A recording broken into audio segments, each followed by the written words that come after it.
change. Change. Change. Ladies and gentlemen, my name is Mr.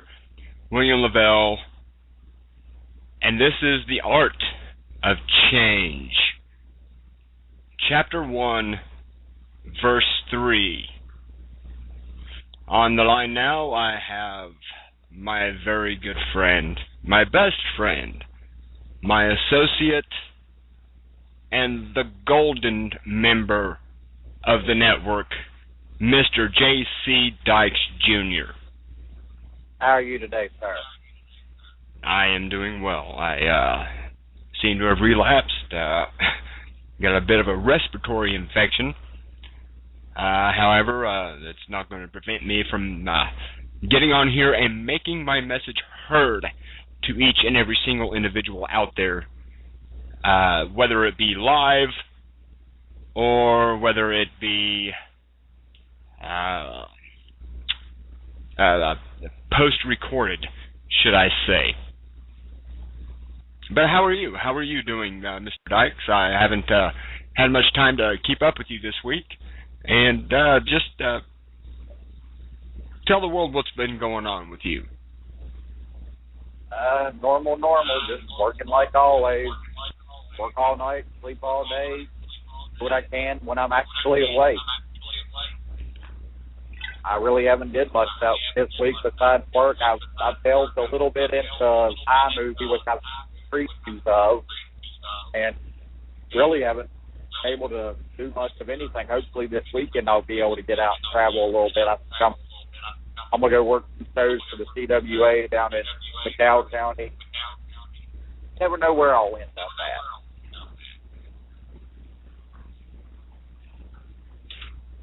Okay. Speaking of the CWA, our constituents, if you will, may not be familiar with the CWA.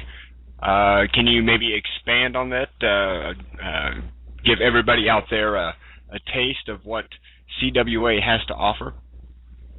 It's a small little company in McDowell County that's been run by many various people, lots from WVCW, lots of other organizations. I just recently got started with them back, I think, in June, July. My very first show, I wound up becoming one of their tag champions on the very first show that I was on. And they've had trouble running some shows here and there. They've had to cancel a lot. But apparently this weekend they have 2 shows booked one day, one in Bradshaw, and then a couple hours later, one in Yeager. That's all the information I've gotten so far. I'm waiting for more information so I can go down and hopefully triple somebody. Well, I'm hoping that my schedule will be able to free up this weekend for me to be by your side as you're serving out the punishment and the pain that you only do so well, good sir. I got one question for you. This is not wrestling related. It's something that come to me today while I was going into my normal job. I get paid every single week from this paycheck, and I got one important question. If it's shut down, why in the hell are they still taking taxes out on me? Okay, repeat that. I didn't catch it. I picked up my paycheck today for my regular job, and I cannot understand, if the government is shut down, why are they still taking taxes out on me? It's simple, Mr. Dykes. Because they can. You see, the thing about the American public has a lot to do, is very similar to the way that the WVCW nation is set up. All it takes is a diversion tactics. All it takes is television. All it takes is the media. All it takes is fluff news stories. All it takes is dramatizations. All it takes is for a once reputable publication to turn into nothing but a newsstand magazine. That's here it is, straight and plain and simple. The people of this country, they can't stand the bad people. They can't stand that they're getting screwed over. They can't stand that they're not getting their paychecks from the government.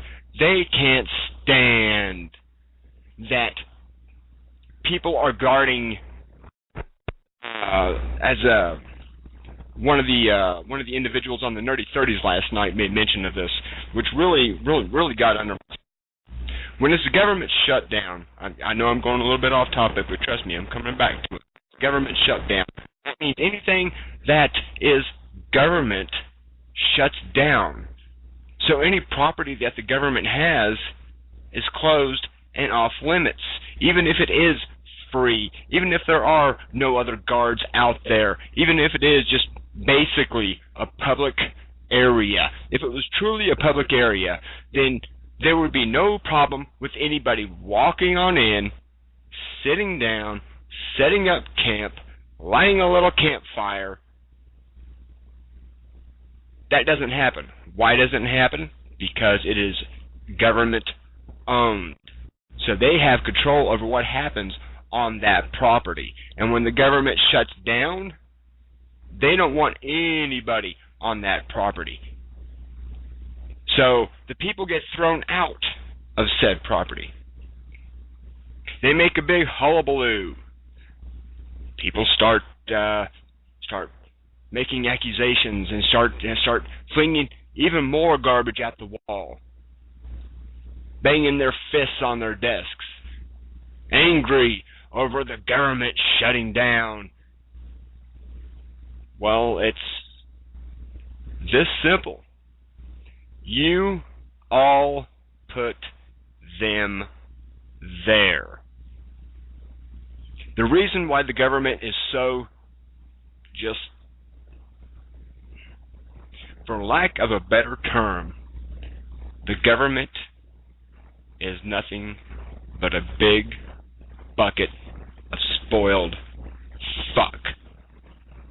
That's it. That's what the government is.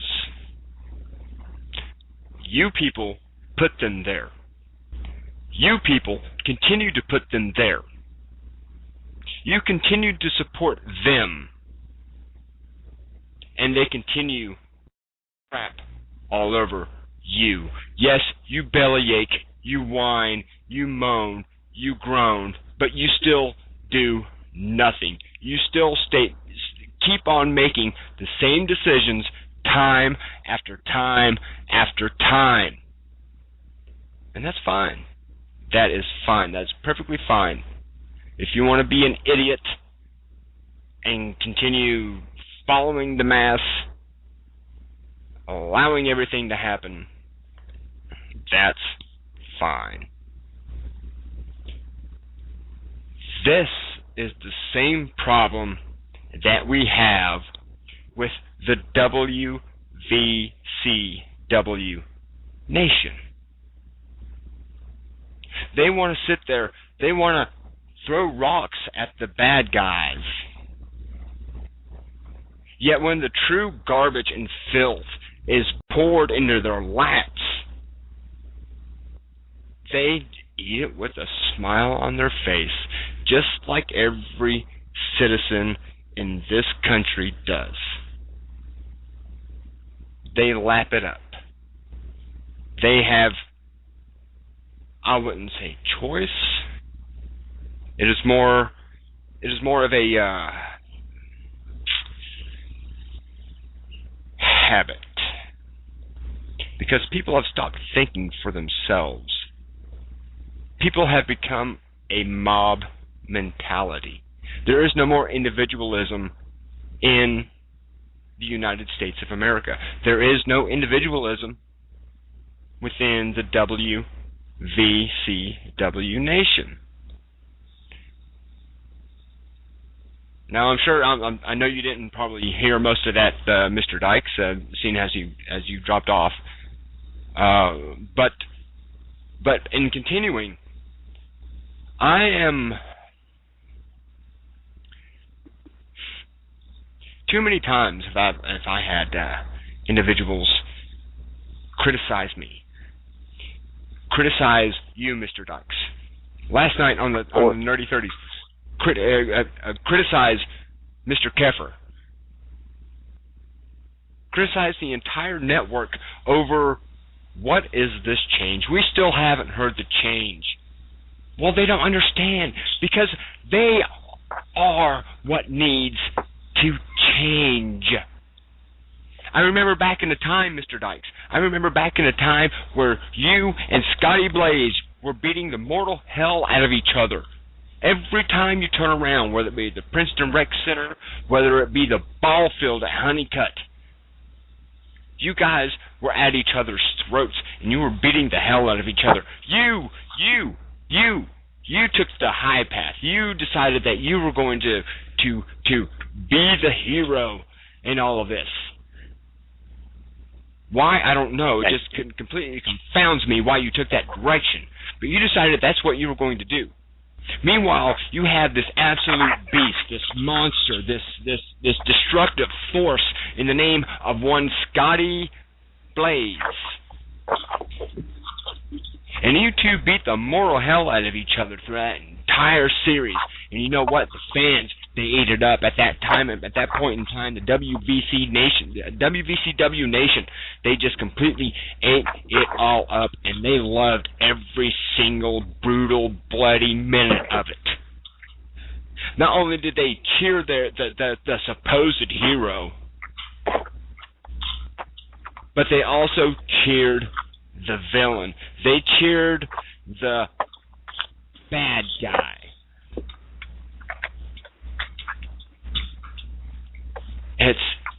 That's what I want to get. That's what needs to change. These individuals, these stands, need to understand that they have been filled with so much ludicrous garbage that they don't understand. They no longer see. They have blinders. They have like a bad case of glaucoma. They do not realize, they do not understand that they are being just sucked in to the WVCW board of directors vision. Just getting their vision is garbage. It's BS, and they love it. They're going to go ahead and they're going to continue to spill all of this bile across our rings. And once again, the WVCW nation, just like the citizens of the United States of America, they're all going to sit down and they're going to happily lap it all up. And they're big wooden spoons, and they're going to love every minute of it. That tastes so good. Yes, I want to see another Stephen Michaels match. He represents us.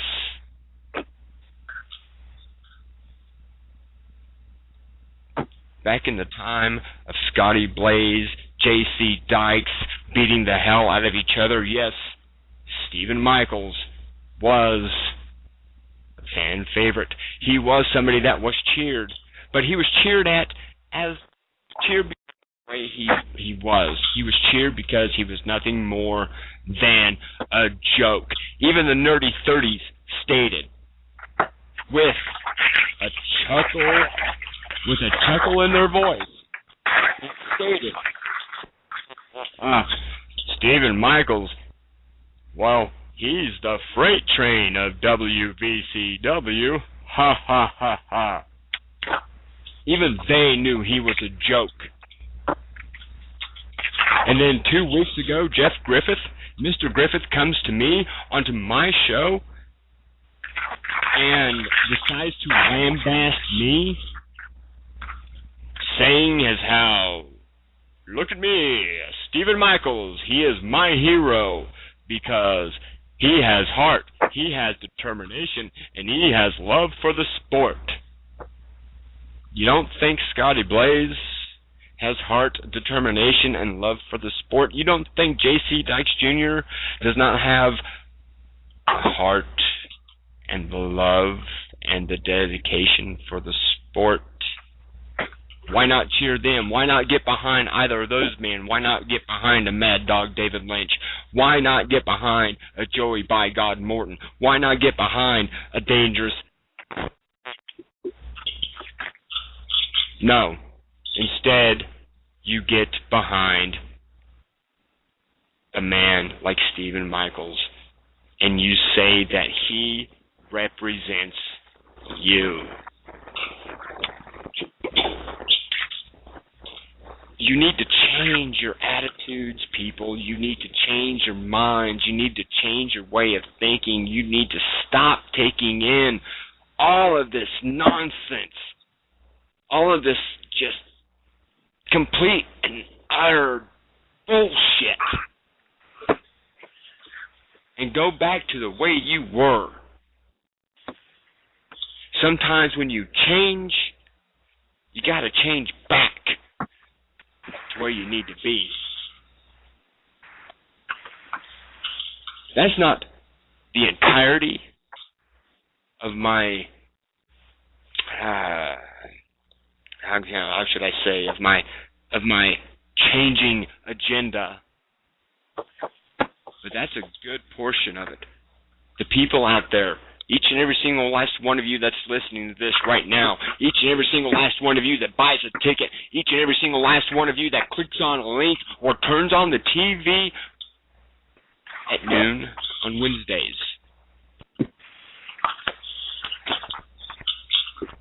You need to shake off the fleas. You need to take a bath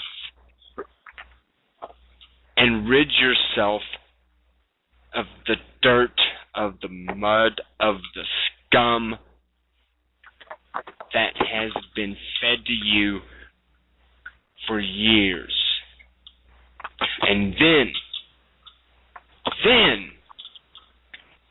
you will be able to finally wake up, and your eyes will be just wide. Everything will look so bright and so just the images will just confound you. And then once everything processes, you're finally going to be able to sit down, take a big, deep sigh, and be able to utter those words that a very important individual, a very important man of change once said. As you're sitting in your recliner, on your couch, in your car, on a bleacher, on a milk crate, on a rock, you'll still be able to look up to the sky and proudly say, free at last, free at last. Thank God Almighty, I'm free at last. Thank you, William Lavell. Thank you, J.C. Dykes Jr. Thank you, Kurt Taylor. Thank you, Chris Keffer. That's what you're going to say when you realize exactly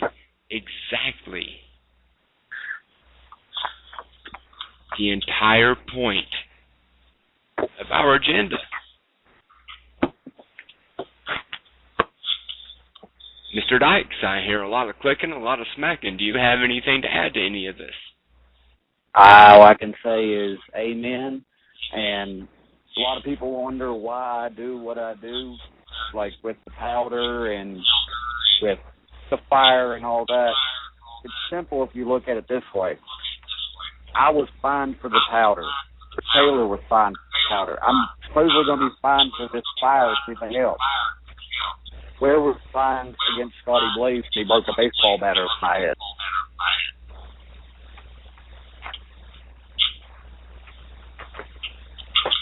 Well, it's simple.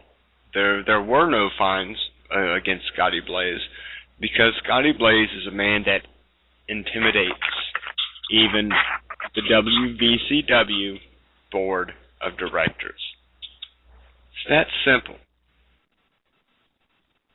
That's why there is no fines levied upon that gentleman. Do you honestly think that at the time Eric Foster was going to walk up to Scotty Blaze and hand him the paperwork stating you are being fined? Come on now. Show to do anything. Well, yes, you do have a point. You do have a point there, but thanks to me, ladies and gentlemen, thanks to me,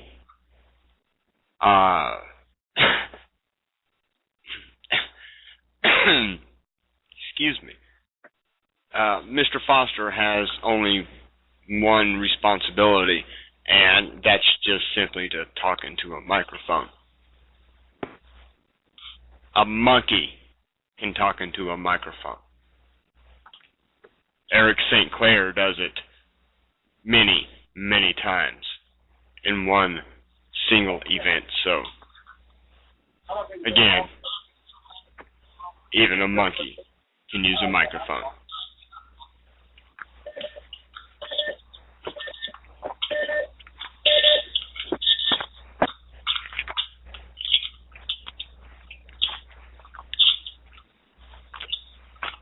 All right, Mr. Dykes, I want to get your opinion on a couple things that are coming up. This with WBCW. We have the Hall of Fame. The Hall of Fame ceremony is going to take place next Saturday. I mistakenly referred to it as October 9th. I was getting the October and November dates mixed up. It is in fact October 12th, Saturday, October 12th, at the Princeton Rec Center, bell time 7 p.m. The honorees include a man that you know very well, a man by the name of the Boogie Woogie Man, Jimmy Valiant. Oh, yeah, everybody loves Handsome. He's a great man. I can't say that I officially trained at his camp, but I did go down and get ring time at his camp, and it's always been a near and dear place to me.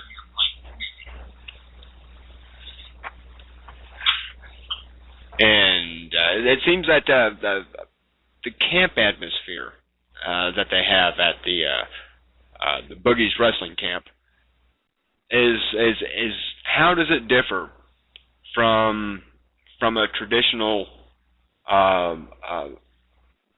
Is there any difference between the way that they train there and the traditional style of training? Or would you say that there is actually a traditional style? With Boogies, it's really difficult to judge because you have different styles down there. That's where it kind of differs to me. So a lot of times you have one trainer, hands-on, and he's teaching you one way. That's the only thing you need to do is that one way. And with Boogies, you have many different teachers teaching you many different styles. Like I said, I cannot credit them for actually training me, but I can credit Finney for allowing me to get ring time at his camp, which I was a graduate of the class of 2009.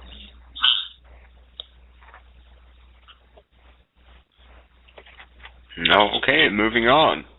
The second inductee that night is WWE's own Henry Godwin.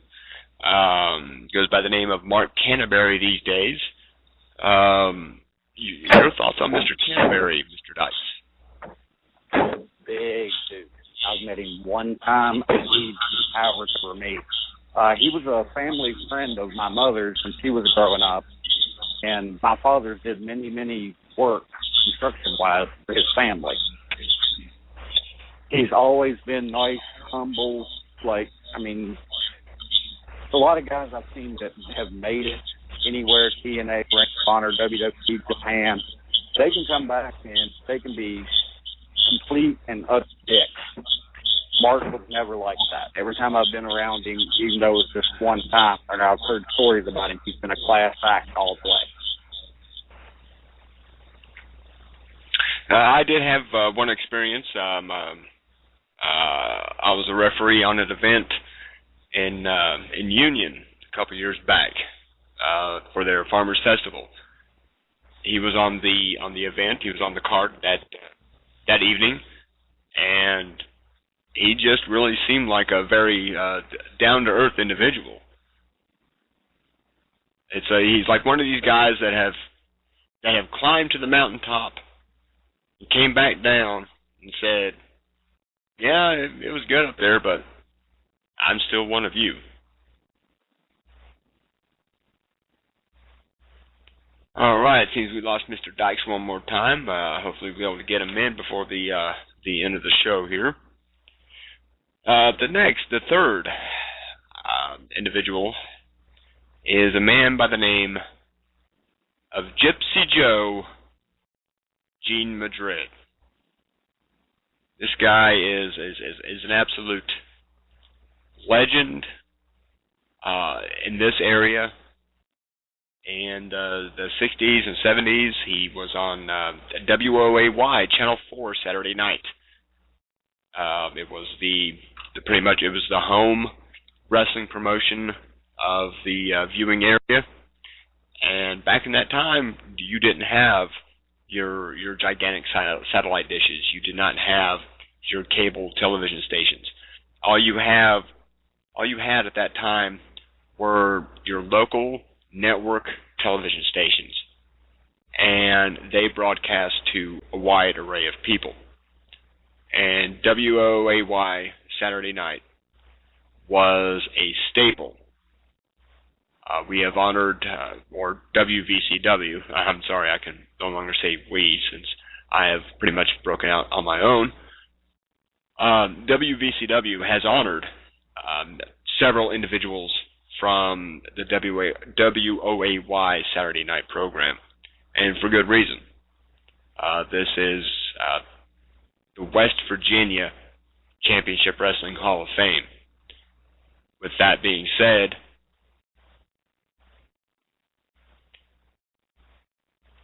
sorry about the day there, folks. Had a message there. JC Dykes telling me, "Hey, I'm here and I'm back." So, as I was saying, again, Gypsy Joe, G. Madrid back in the day became Gypsy Joe for good reason. He was a gypsy. He wherever he hung his hat was his home. To me personally, I feel bad about this, but at the time I wasn't very privy to the West Virginia independent scene. My first experience with Gypsy Joe, seeing him, was the god-awful footage, the match he had in Hawaii, I believe it was, with New Jack. And it was because of that one match that I wouldn't say that I felt sorry for Mr. Madrid, but it was the one match where I saw the kind of individual that New Jack happens to be.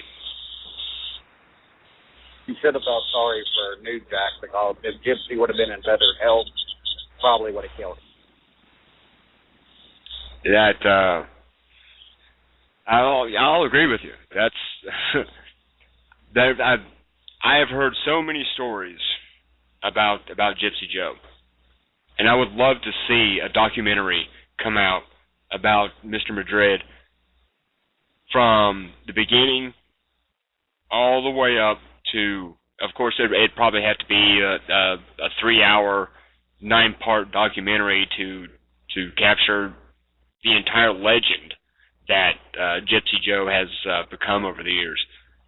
But I would love to see that, just to hear from his own words, to hear the stories from those closest to him about this amazing individual.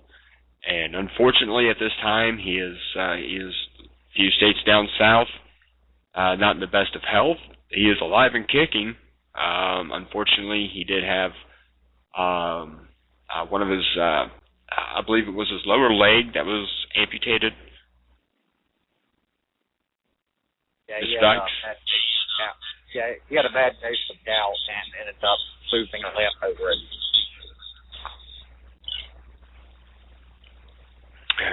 Well, it is quite unfortunate, but the thing about it is, nobody knows exactly how old Mr. Madrid is. I doubt, well, maybe through medical records and power of attorney, his children might know. However, he has never publicly stated exactly how old he is, so I guarantee you he does not. I can go on Please record continue, and Mr. say Dykes. that on many road trips, back when we still see eye to eye, he and Hojo tried to figure the math out on this, and it sounds cool. He even said at one time that they're going to have to cut off one of Gypsy's fingers and count the rings to really find out what his age is, like an old tree. Because I personally met Gypsy. I was 3 years into the business. I met him in Mount Hope. I knew all about him. Heard every story. I've heard every myth. Everything from him picking tricks out of walls, throwing them at people, being shot in the leg and beating the guy up, shot him. Nicest old man, rough and tough, like Superman full of paper. Wouldn't take shit off notes. I mean, Chuck Norris wears Gypsy Joe's pajamas.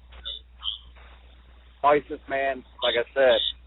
He told me then he was 79 years old. And he proceeded to tell me every time he the next 3 years that he was 79 years old. The very first time I met him, I come up, I treated him, told him who I was, told him I'd watched footage. He proceeded to make me sit down in the locker room, and for 20 minutes, he went through this big portfolio of pictures, showing me pictures of him in Japan jumping off cages, showing me pictures of him and Tojo, showing me pictures of him and Nick Bullock. The whole time, the guys he's riding with are looking at him going, Joe, gotta go. And he's cussing them going, he's eating something. And he sat down, he went through this whole portfolio. So I'll let you go ahead and get back to me. So I'm just rambling. Well, there's nothing wrong with rambling when you're talking about somebody like Gypsy Joe. And if you don't mind, we're gonna take a little break. I'm not too used to going over our half-hour limit here at the Art of Change, but I'm feeling a bit froggy tonight. I'm feeling a bit conversational, and I've got a few things that I want to get into, but I'm going to take a little short break here, and we're going to be right back with you here momentarily in about 3 hours. Make that 3 minutes, and we'll see you then.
And we are back, ladies and gentlemen. We are back, and it sounds like Mr. Dykes is underneath a waterfall. Ladies and gentlemen, Mr. Dykes, straight from Hawaii. Maybe Mr. Dykes is not. We're going to, aha, there we go. I was just getting ready to mute you. And if you need to mute me, go ahead. I don't know what's going on. I think it's vibrations of the van or something. Oh, it's fine now, but before, like I said, it sounded like you were more under a waterfall. Now it just sounds like riding on the interstate, arrowhead turning an eye post, big old noisy van, no picture. Do you have any other remarks or comments about the inductions that are going to take place a week from this Saturday? I'm just saying all three of them are really well deserved of it. It would have been nice to see Gypsy get inducted earlier into a different class when he was people with good health, but it's good that we're doing it now.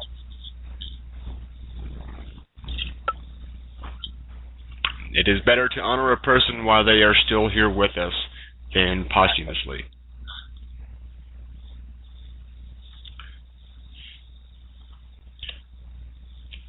All right, let's. We're 10 minutes past our call time, but you know what? Let's go a little bit further there, Mr. Dykes. I want to talk about a few things right now. One thing I want to talk about is very near and dear to my heart. Is West Virginia independent professional wrestling, or just independent professional wrestling in general? The thing with me, I've said it once on the WVCW Weekly Podcast, and I'll state it here again. We are very far and few between.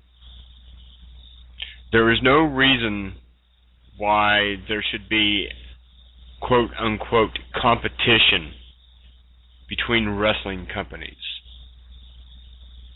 It is always good to try to excel.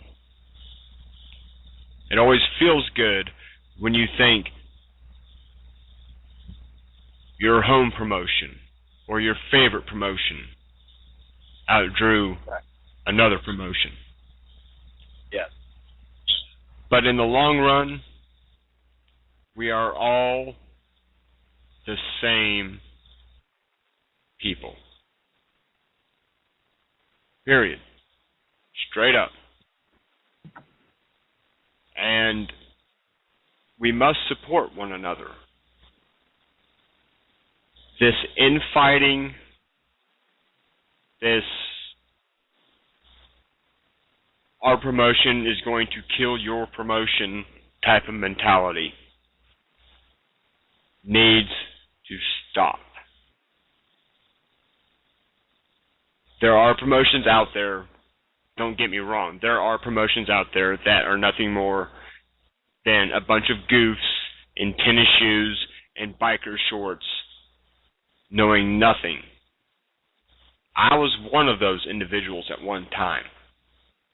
The difference was we did it for ourselves. We didn't try to put on a show, sell tickets for people to come see us. Because, simply put, we knew we were horrible. This was for our entertainment, our amusement.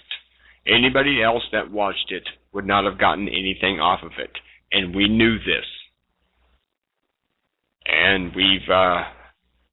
I hold good company with the individuals that were involved in our little backyard promotion.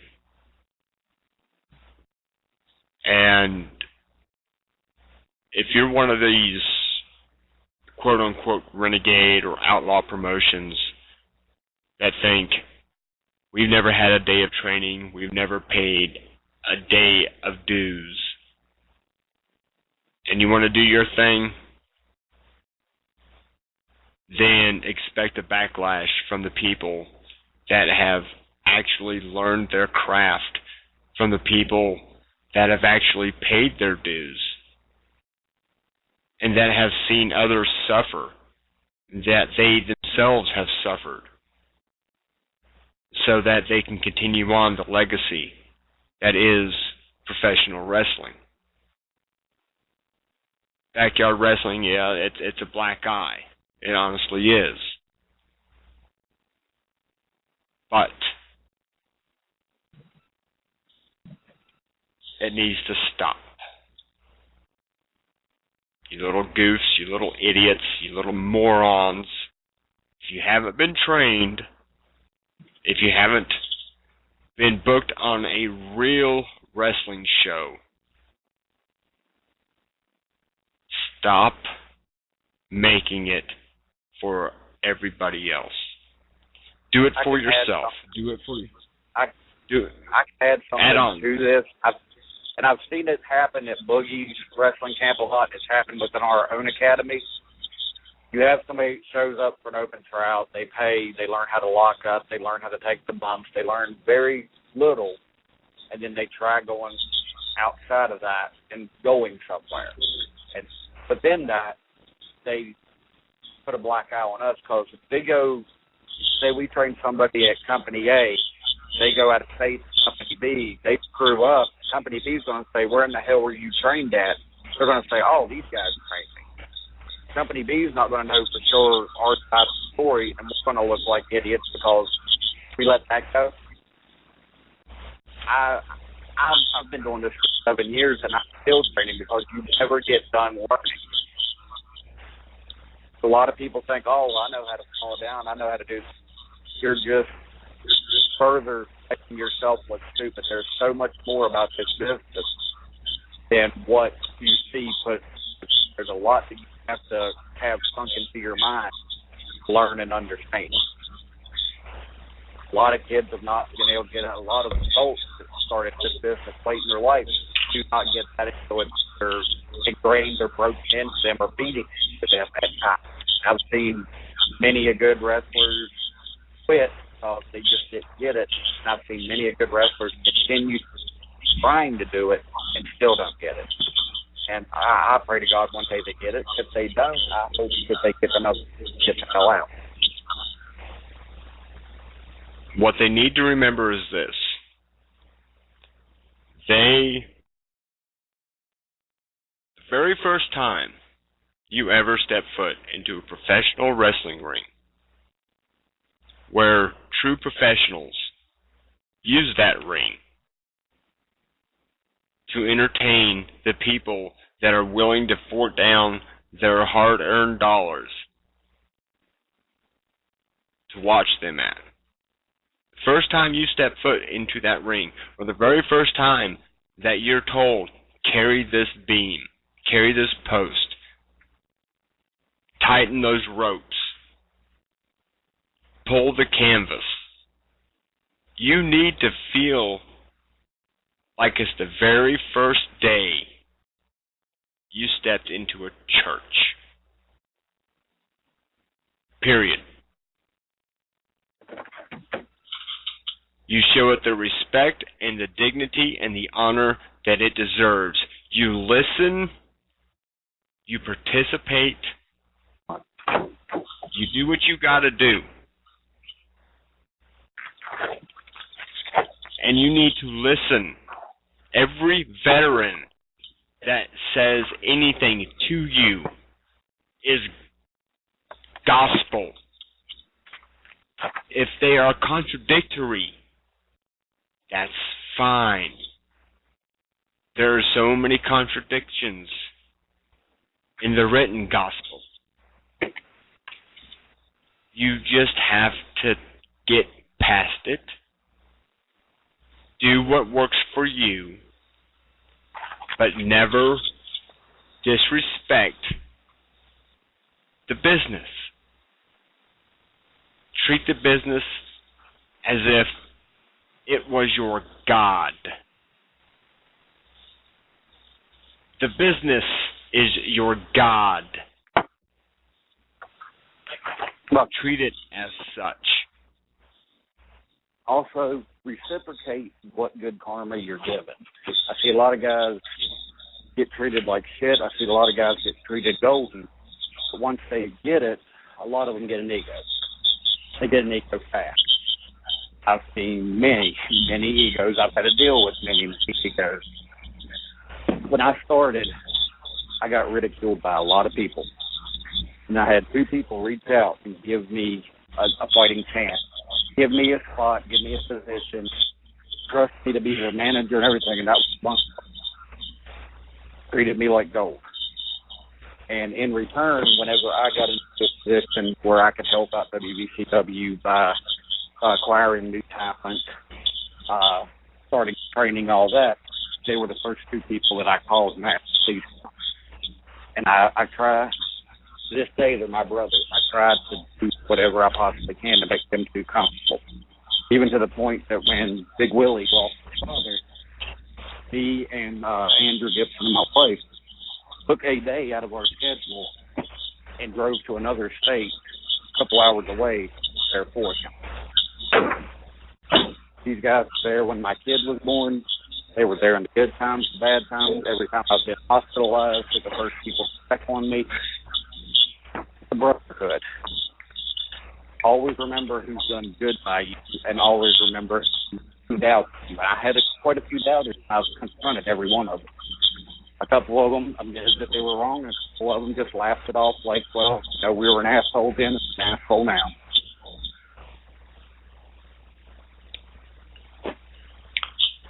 And we're gonna jump over here real quick. I have an individual on here, a fellow brother, if you will, in the name of Mr. Keffer, that I want to go ahead and bring on because he has some additional thoughts that he'd like to pass on about one of our Hall of Famers. Mr. Keffer, are you there? How you doing? I understand you. We're doing great. We're doing great. We're running short on time. We got about 9 minutes left in this hour, and after this hour's up, we're done. So I do have one last caller that I want to get to. I at least want to screen. But you have a story about Mr. Madrid that you would like to share with the rest of us. Thoughts, or should I say? I met Joe probably about 4 years ago. I was about a year into the business. I was a rookie.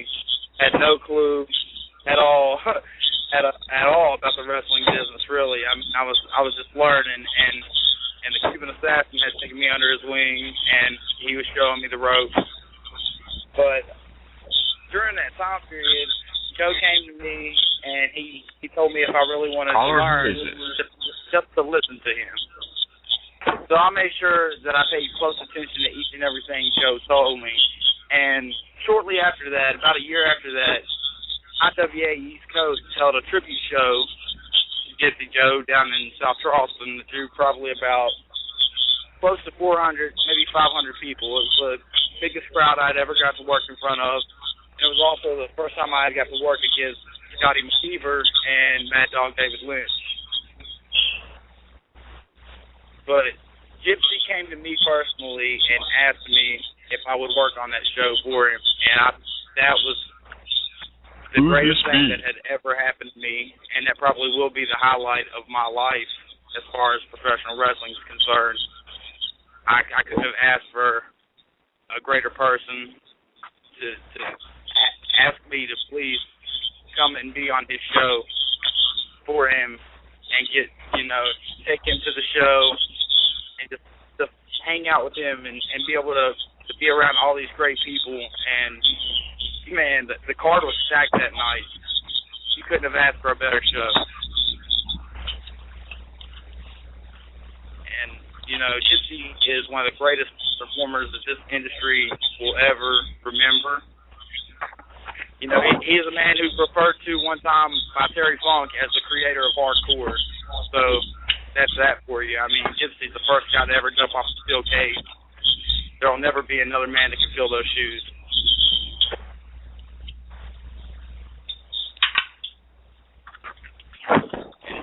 For anybody who lets Gypsy listen to this, I love you, Gypsy Joe. And I hope you get better, my brother. All right, Mr. I appreciate your thoughts, and I hope to hear from you very soon, my friend. Oh, you definitely will, Mr. Lavell. I'm sure we have something to take care of. Yes, we do, sir. Yes, we do. You have yourself a good night, Mr. Keffer. You too. All right, and then Mr. Dykes, we got about I'm still here. We got about 5 minutes going on. I'm new at this whole Blog Talk deal. I'm not very on the up and up with the youngsters as far as technology goes, but I have a caller here, and we're going to see if it's just somebody listening in or if it's somebody that actually wants to speak. So let's see what's going on, shall we?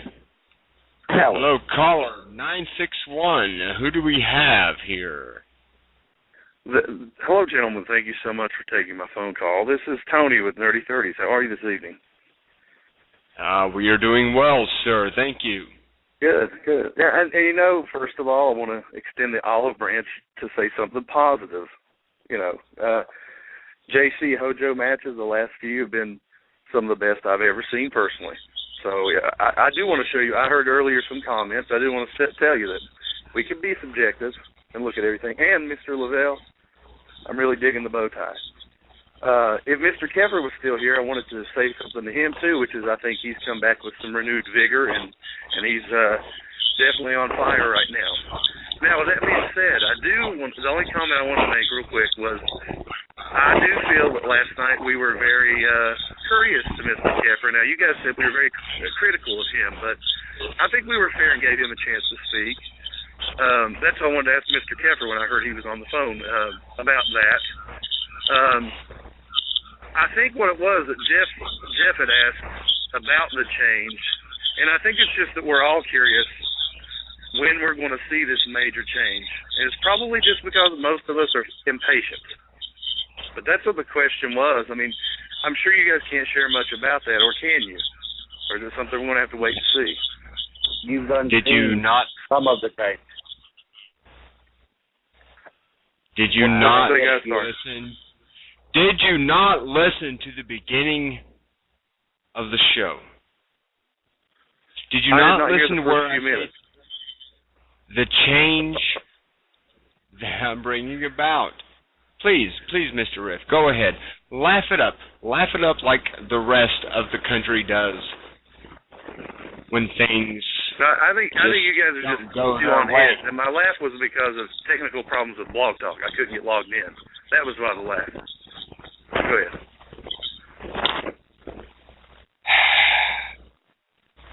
If you want my honest on what really needs to change, good sir, then you need to go back to the beginning of this episode, listen to it in its entirety, and you will understand. Right.